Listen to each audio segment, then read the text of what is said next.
설 명절 잘 보내셨습니까? 얼굴들이 좋으십니다. 아침에 저도 저울에 한번 올라가 봤더니 0.5kg 쪘더라고요. 사모님이 많이 쪘을 거라고 그러더라고요. 그냥 올라가 봤더니 0.5kg. 그래서 이건 찐 게 아니다 그랬습니다. 잠시 부은 거다. 명절 가족들과 함께 귀한 은혜의 시간들 되셨을 줄 믿습니다. 사랑하는 여러분, 오늘 본문의 말씀은 단순히 우리 신앙생활 속에서 어떤 신앙에 도움을 주기 위한 그런 조언이 아닙니다. 제가 하나님의 말씀을 이렇게 준비하면서 제목을 뭘로 해볼까라고 생각을 하다가 처음에 제목이 너무 강력했어요. 그래서 제목을 바꿨어요. 처음에 제목이 뭐냐면 그리스도 예수 앞에서 엄히 명하노니, 이게 제목이었습니다. 성경이 그대로 돼 있잖아요. 성경 말씀이 그리스도 예수 앞에서 그가 나타나실 것과 그의 나라를 두고 엄히 명하노니, 이렇게 이게 줄여가지고 그리스도 예수 앞에서 엄히 명하노니, 이게 제목이었어요. 근데 이 제목을 해놓고 어제 주보를 뽑기 전에 수정을 했어요. 이 목사가 꼭 엄히 명하는 것 같잖아요. 그래서 이 제목보다는 오히려 끝까지 직무를 다하는 성도, 이게 어떤가. 이 말씀을 들을지라도 첫 번째 제목을 좀 상기하면서 우리 말씀 오늘 은혜를 나누시기를 바랍니다. 예수님이 엄히 명하시는 것, 이 말씀으로 우리가 받았으면 좋겠습니다. 이것은 십자가 위에, 복음 위에 세워진 교회를 향한 종말의 왕 되신 예수 그리스도의 명령입니다. 하나님 앞과 살아있는 자와 죽은 자를 심판하실 그리스도 예수 앞에서 그의 나타나실 것과 그의 나라를 두고 엄히 명한다. 이 말씀은 법정 용어예요. 그러니까 하나님 앞에서 또는 심판하실 그리스도 예수 앞에서 그의 나타나심과 그의 나라를 두고, 이런 모든 표현들은 종말에 지금 법정을 배경으로 하고 있다는 거예요. 법정을 배경으로 하는데 바울은 지금 영원한 법정 앞에서 지금 서 있는 사람처럼, 그 법정 앞에 서 있는 사람처럼 지금 이야기를 하고 있습니다. 지난 주간에 전 대통령에 대한 그런 판결이 있었죠. 그 말 한마디 한마디에 어때요? 토시를 계속 기울여 듣게 되잖아요. 그 말을 듣고 나면 어느 정도의 판결이 나온다라고 하는 걸 판사의 그 판결에 대해서 이해가 되어지기도 하죠. 지금 이 선언은 단순히 이야기를 쭉 늘어놓는 그런 수사의 표현이 아니라 하나님의 구속사의 마지막 장면, 다시 말하면 재림과 심판을 배경으로 하고 있는 법정적인 선언이라는 것입니다. 선포입니다. 존 칼빈은 이 구절을 해석하면서 뭐라고 말했냐면, 항상 하나님의 심판대 앞에 있는 자로 자기 자신을 인식해야 된다라고 말했습니다. 우리는 하나님의 그 심판대 앞에 늘 서 있다라고 하는 인식을 갖고 살아야 된다라는 거예요. 바울은 지금 로마의 감옥에 갇혀 있습니다. 순교를 앞두고 있습니다. 인간적으로 보면 실패자에 불과할 뿐이에요. 그렇잖아요. 지금 감옥에 갇혀 있죠. 죽을 지경에 놓여 있죠. 사람이 판단할 때 실패했다라고 볼 수밖에 없어요. 그러나 이 바울의 시선은 감옥에 있는 그 캄캄한 벽이 아니라 오직 그는 재림 예수 앞에 그의 모든 시선이 놓여 있다라는 것입니다. 이것이 바로 우리가 지향해야 될 구속사적인 신앙인 것입니다. 현재의 고난을 종말의 영광 안에서 해석하는 믿음, 지금 나의 고난을 하나님의 영광 안에서 해석하는 믿음이 우리에게 있어야 돼요. 바로 여러분에게 이와 같은 믿음이 있기를 주의 이름으로 축원합니다. 사랑하는 여러분, 우리는 지금 사람들 앞에서 살아가고 있는 것 같지만 사실은 예수 앞에서 살고 있는 것입니다. 예수 앞에서 살고 있다. 이 의식을 우리들이 가져야 한다는 거예요. 그러면 내가 지금 예수 앞에서 살고 있다라고 할 때 오늘 성경에서는 이렇게 말씀을 합니다. 너는 말씀을 전파하라. 너는 말씀을 전파하라. 때를 얻든지 못 얻든지 항상 힘쓰라. 여러분, 말씀은요, 하나님의 모든 구속의 역사의 출발이기도 하고 완성이기도 합니다. 창세기 1장 1절에 뭘로 시작되죠? 창세기 1장 1절 다 같이 시작. 예.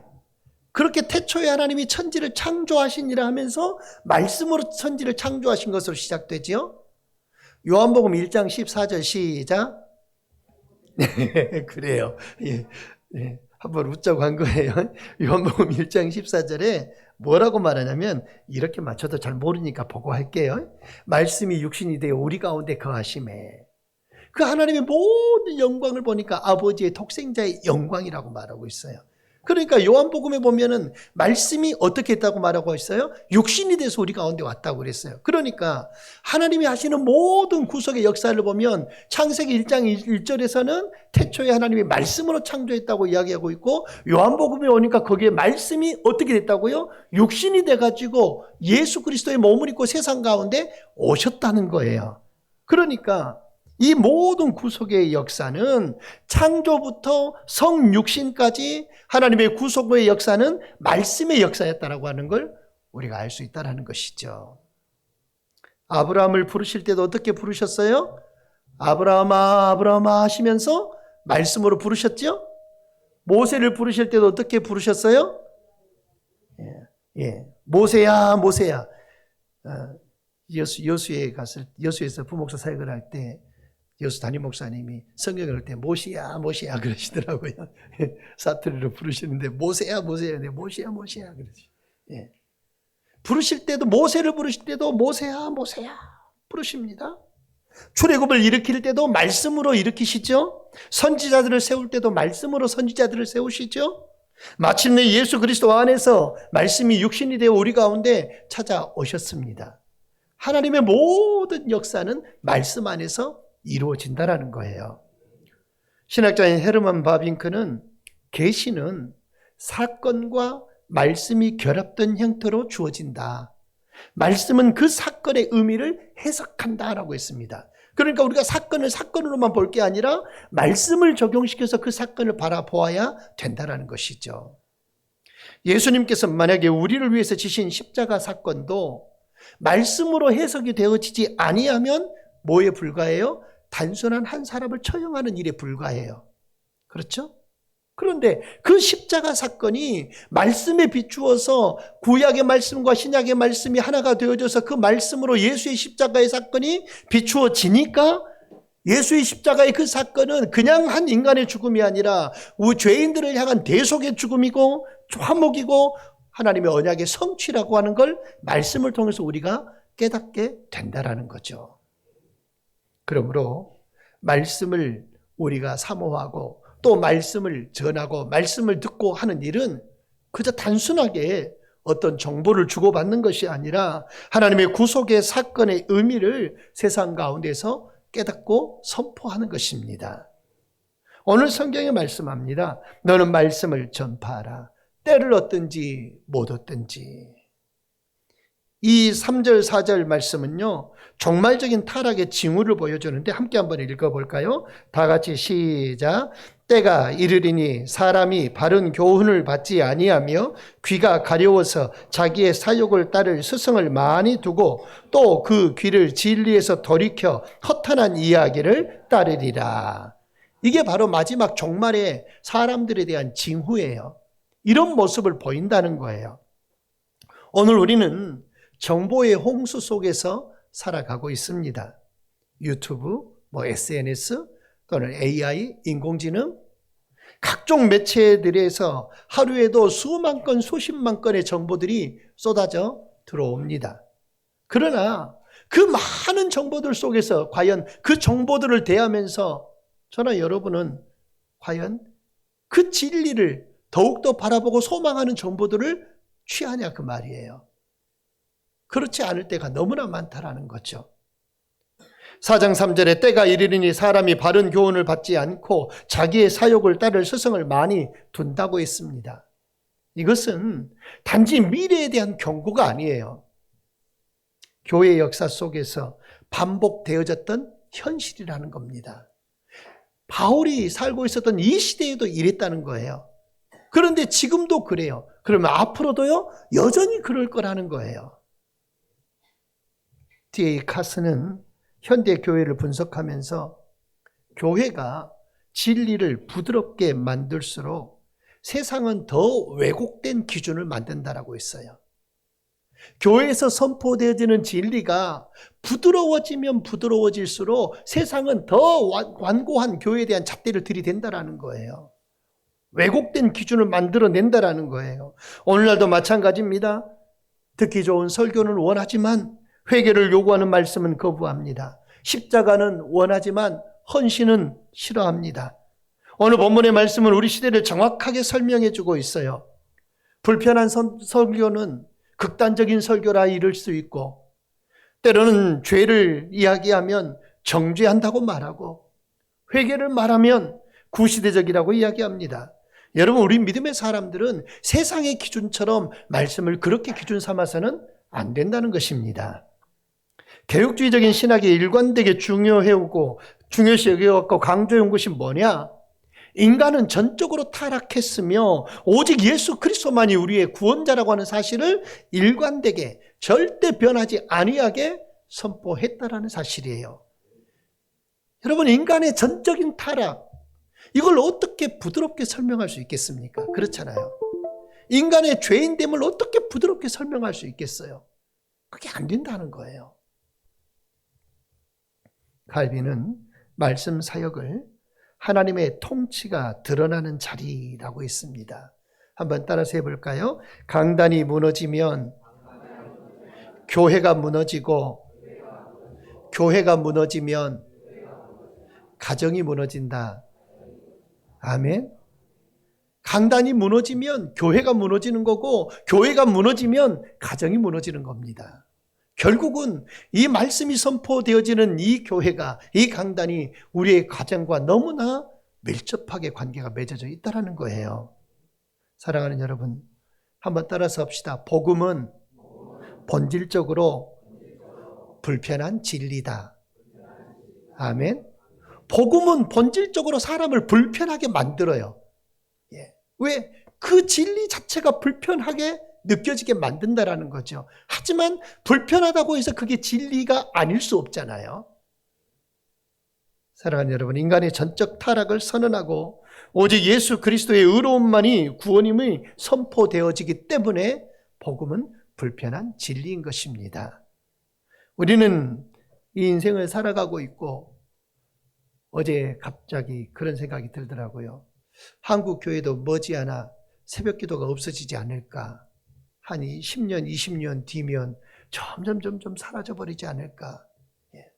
우리 새생명교회 새벽 기도도 보면 그게 그림처럼 막 그려지는 거예요. 새벽에 지금 기도하신 분들은 다 연세가 많이 드신 분들, 우리 권사님들. 제일 젊은 사람이 이제 제 아내와 저.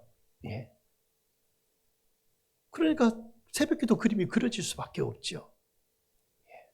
점점 그 모든 것들이 다 사라질 수밖에 없다.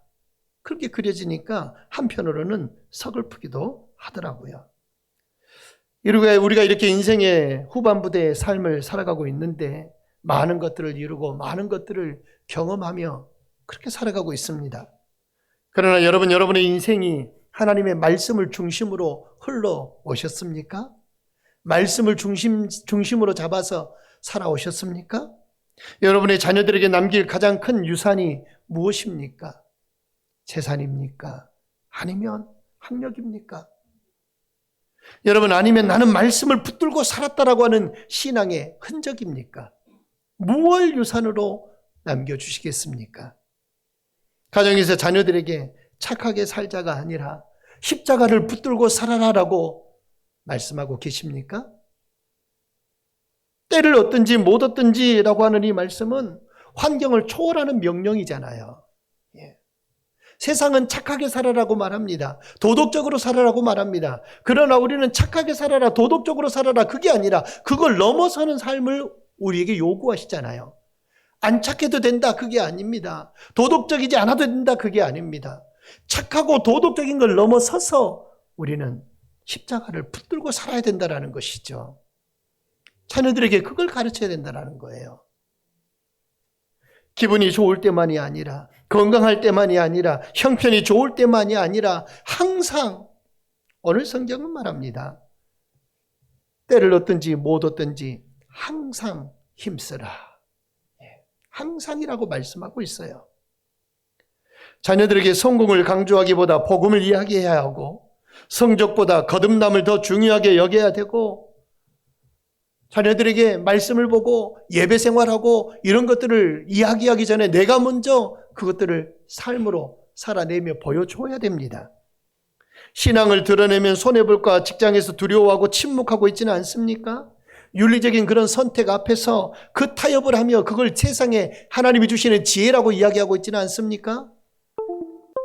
직장에서 신앙을 감추는 것이 지혜라고 생각하며 살아가지는 않습니까?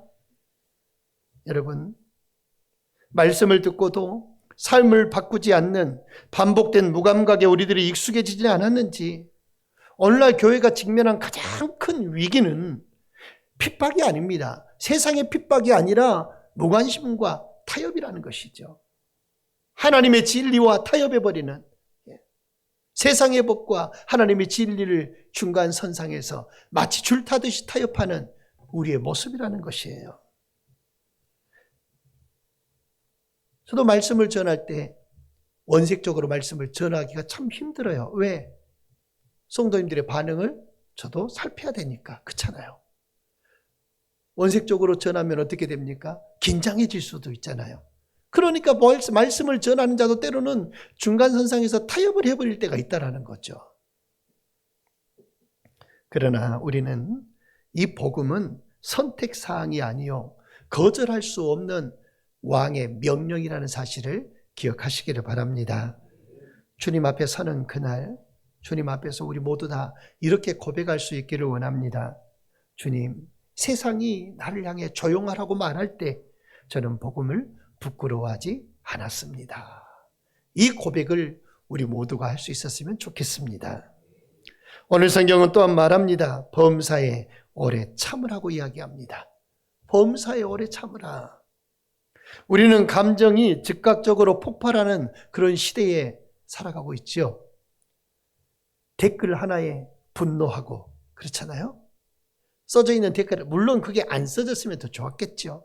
그러나 그 짧은 댓글 하나에 분노합니다. 정치적인 견해 하나에 관계를 끊어버립니다. 너는 빨간 당이냐 나는 파란 당이다. 그래가지고 정치적인 견해에 한마디만 내비추면 그게 다툼이 되고 싸움이 되고 그 다음부터 다시는 서로 상종하지 못할 사람, 그렇게 돼버려요. 목회자들도 굉장히 정치적인 이야기를 할 땐 조심합니다. 그러니까 이야기를 가능하면 안 하려고 하죠. 작은 상처에도 서로가 서로를 등집니다. 그러나 바울은 오늘 우리에게 분명하게 말씀하지요. 범사에 오래 참음과 가르침으로 경책하며 라고 말씀합니다. 오래 참음, 이 인내는요 하나님의 구속의 방법이에요. 우리를 구속하시는 하나님의 방법, 구속의 역사는 하나님의 오래 참으심의 역사라고 말할 수 있습니다. 노아 시대의 방주가 완성될 때까지 몇 년이 걸렸습니까? 방주가 만들어질 때까지 120년이 걸렸어요. 그러니까 하나님은 온 세상을 내가 물로 심판하리라 말씀하셔놓고 얼마를 기다리신 거예요?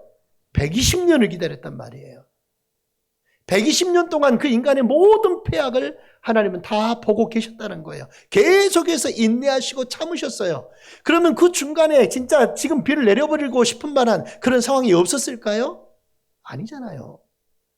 그런데 하나님은 120년 방주가 완성될 때까지 그 시간을 기다리신 거예요. 광야에서는 이스라엘의 그 불평을 몇 년을 버텨주셨어요? 40년을 기다려주셨어요. 출애굽에서 나온 지 얼마나 됐다고 그 홍해 앞에서 애국 군대가 뒤쫓아온 것을 인해서 그들은 바로 불평을 하잖아요. 우리를 여기서 다 죽게 하려고 그러냐. 하나님이 인도해 내셨음에도 불구하고, 그런데도 하나님은 40년을 그 위에 시간을 계속해서 인내하셨습니다. 선지자들이 몇 명만 왔으면 좋겠는데 반복해서 수많은 선지자들을 보내십니다. 왜요? 하나님은 끝까지 인내하시기로 하셨거든요. 그리고 마침내 십자가에서 죄인들을 향해서 오래 참으신 우리 주님을 세상 가운데 보내셨고, 주님의 그 인내가 결국 절정에 이르지요. 십자가에서 절정에 이른 주님의 인내하심 무엇입니까? 아버지, 저들을 용서하여 주옵소서. 저들이 무슨 짓을 하는지 알지 못합니다. 예수님의 십자가의 인내예요. 그런데 이 모든 인내는 하나님의 구속의 역사 속에서 하나님이 참으신 것입니다. 하나님의 인내를 이렇게 이야기했습니다. 은혜가 심판을 유예하는, 다시 말하면 은혜가 심판을 지연시키는 사랑이다라고 그렇게 말했습니다. 하나님의 심판을 지연시키는 사랑, 그게 우리에게 주어진 하나님의 은혜라는 거예요. 우리 모두는 이 은혜를 받은 사람들입니다. 하나님의 심판이 지연된 은혜. 그래서 우리에게 친히 그 아들이 오셨고, 그 아들을 내가 영접함으로 하나님의 자녀의 삶을 누리게 된 것이죠. 우리가 구원받은 것도 하나님의 인내 때문입니다. 성도의 인내는 단순한 성격의 문제가 아니에요. 우리를 구속하신 하나님을 닮는 것이다라고 보셔야 합니다. 내가 그래서 오래 참고 내가 인내하고 하는 것은 하나님을 닮고 우리 주님을 닮아가는 삶이에요. 그러니까 성도에게는 인내가 필요하다라는 거죠. 그래서 오늘 성경에도 분명히 말씀하잖아요. 오래 참음과 보험사의 오래 참음과. 여러분, 인내 없는 열심은 때로는 상처를 남깁니다. 젊은 디모데에게 바울은 특별히 오래 참음을 강조하지요. 진리는 날카롭게 선포되어지지만 전하는 태도는 오래 참음의 태도여야 된다라고 하는 걸 이야기하고 있어요. 젊을 때는 열정이 앞섭니다. 그러나 신앙의 깊이는 어디서 나올까요? 오래 참음에서 나오는 줄 믿습니다. 예. 열심되고 열정을 있게 신앙생활할 수 있어요. 하지만 진정한 깊이는 오래 참음 속에서 드러나요. 우리는 다양한 상처를 가진 사랑의 공동체죠. 인내하지 못하면 진리를 이야기하면서도 관계가 깨뜨려질 수 있다는 거예요. 그러니까 오래 참음에 인내에 그 주님을 닮아가는 모습이 우리 모두에게 있기를 원합니다. 어떤 집사님이 직장에서 억울한 일을 당했어요. 마음으로는 즉각 항의를 하고 싶었어요. 왜? 억울한 일을 당했기 때문에. 하루를 기도하며 기다렸습니다. 그런데 다음날 출근했더니 직장 상사가 먼저 사과하는 겁니다. 그러면서 그가 고백하기를 뭐라고 고백하냐? 하루를 참는 것이 평생 후회하는 것보다 낫더라라고 그렇게 고백을 합니다. 여러분, 인내는 지는 것이 아닙니다. 인내, 오래 참는 것은 패배하는 게 아니에요. 모든 판단을 하나님께 맡기는 믿음인 줄 믿습니다. 하나님께 시간을 드리는 믿음이에요. 하나님이 일하시도록. 가정 안에서 때로는 자녀 문제로, 경제적인 문제로, 갈등의 관계 속에서 오래 참아오셨습니까? 그러나 혹여 마음 가운데 풀지 못한 그런 분노가 남아있지는 않습니까? 가정의 배우자를 위해서 그의 약점을 지적하기보다 기도한 적이 있으십니까? 부모를 향한 어떤 섭섭한 마음이 들었을 때 그 마음을 오래 품고 있지는 않습니까? 배우자의 약점을 바꾸러 가기 전에 먼저 기도로 안고 가보시기를 바랍니다. 때로는 섭섭함이 있을 때 즉시 말하지 말고 십자가 앞에 무릎 꿇고 나아가 보시기를 바랍니다. 감정이 격해질 때 주님, 저를 먼저 다루어 주십시오 라고 단 5분만이라도 먼저 기도하고 행해 보시기를 바랍니다. 우리는 너무나 즉각적으로 반응한다라는 거죠. 그런데 주님이 하셨듯이 조금은 릴렉스하게 그렇게 우리 마음을 먼저 주님 앞에 내려놓고 행하면 분명히 저는 결과는 달라질 거라고 생각합니다. 열매도 달라질 거고 반응도 달라질 거고 모든 것이 달라질 거라고 생각해요. 인내는 소극적으로 참는 것이 아니라 적극적으로 십자가를 닮아가는 것이 인내입니다. 십자가는 복수의 자리가 아니었잖아요. 예수님이 십자가를 지시면서 내가 십자가 지고 다시 살아나가지고 너희들 다 죽여버리겠다 그러지 않으셨잖아요. 그 십자가를 지시는 그 사건은 끊임없이 주님이 인내하셨던 그 자리입니다. 참으셨던 자리예요. 하나님의 계시가 역사 속에서 점진적으로 인내 가운데 전개된다고 헤르만 바빙크는 이야기를 했습니다. 사랑하는 여러분, 하나님의 구속하심은 절대 조급하지 않다라는 거예요. 하나님은 하나도 조급한 것이 없으셔요. 하나님의 계획 안에서 모든 걸 다 이루어 가시기 때문에 하나님은 급하게 조급하게 하지 않으셔요. 주님 앞에 서는 그날 주님 앞에서 우리가 이렇게 말할 수 있기를 원합니다. 주님, 억울함도 있었지만 주님 잘 참았습니다. 분노했지만 주님 십자가를 바라보았습니다. 우리가 주님 앞에 이렇게 고백할 수 있는 우리 새생명 가족들 되시기를 주의 이름으로 축원합니다. 오늘 성경에 또한 말합니다. 내 직무를 다하라고 말합니다. 내 직무를 다해라. 5절에 보면 그러나 너는 모든 일에 신중하여 고난을 받으며 전도자의 일을 하며 내 직무를 다하라. 하나님의 나라의 청지기로서의 모든 삶을 살라 말씀하지요. 신앙의 기준이 여러분 얼마나 편한가로 바뀌어져 가고 있는 이 시대, 다시 말하면 교회도 소비의 대상이 되어지고 직분도 취향의 문제가 되어버리는 이런 시대, 그런데 바울은 고난을 받으며 전도자의 일을 하며 내 직무를 다하라라고 말씀하고 있어요. 모든 일에 근신하여 고난받고 전도인의 일을 하고 직무를 다해라. 직무, 이것은 하나님의 은혜를 우리에게 위탁해 주신 것이라는 겁니다. 직무가 위탁해 준 그 직무가 무엇인가요? 섬김이라는 것이죠. 섬김. 계급이 아니라 사명이라는 것입니다. 하나님의 나라는 우리가 관람자가 아니라 청지기의 삶을 살 때 확장되어지는 줄 믿습니다. 하나님의 구속의 역사를 보면 하나님은 항상 사람을 통해 일하시는 걸 보게 돼요. 모세에게 맡기셨고 다윗에게 맡기셨고 사도들에게 맡기셨고 오늘 저와 여러분에게 맡기셨습니다. 하나님의 역사는 항상 사람을 통해 이루어집니다.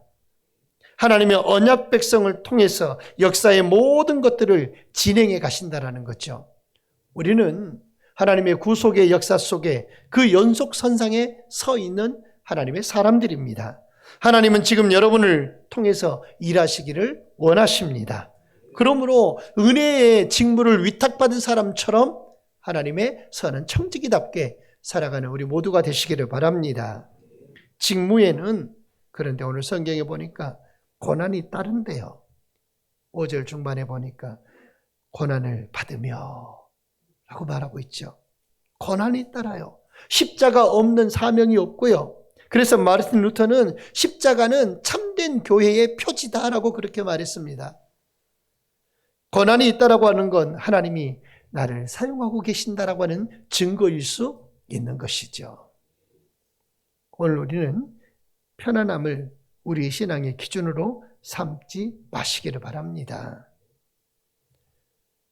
어떤 한 분이 교회 안에서 몸이 연약했습니다. 그래서 이런저런 봉사의 일을 쉬고 싶었습니다.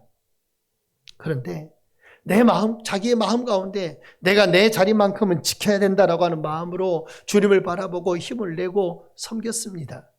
어느 날 한 청년이 그에게 이렇게 말했어요. 권사님이 항상 그 자리에 계셨기에 제가 이렇게 교회 안에 머물러 있을 수 있었습니다. 라고 그렇게 고백을 했다고 합니다.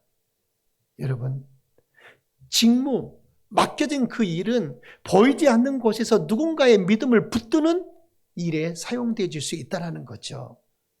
여러분의 충성이, 여러분의 헌신이, 여러분의 주를 향한 그 사랑이 누군가의 믿음을 붙잡고 있을 수 있다는 거예요. 그러므로 오늘 성경은 말합니다. 그 직무를 다하라 라고 말씀하고 있죠.